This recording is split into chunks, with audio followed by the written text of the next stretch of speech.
Yarim kechasi bir yigit do'stining uyidan qaytayotgan edi. U bu yerdagi yorug' binolar oldidan o'tib ketdi.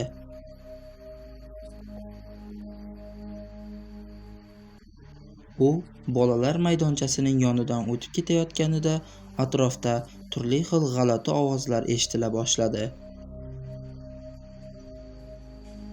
Keyinchalik bu ovozlar shu yerda o'tirgan g'alati bir kampirdan chiqayotganini sezdi.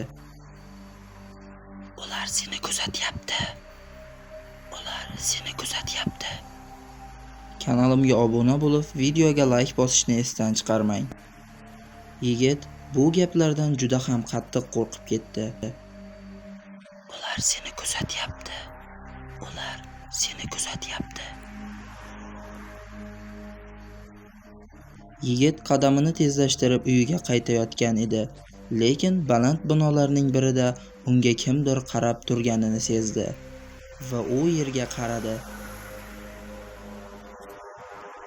Deraza yonida ozg'in, ko'zlari oppoq bir kishi unga qarab turar edi.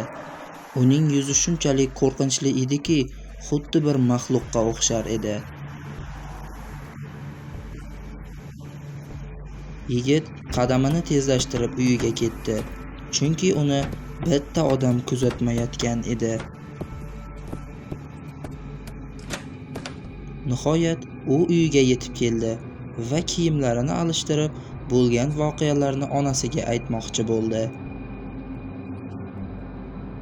Nimagadir uyning ichkarisi sokin va juda ham qorong'u edi.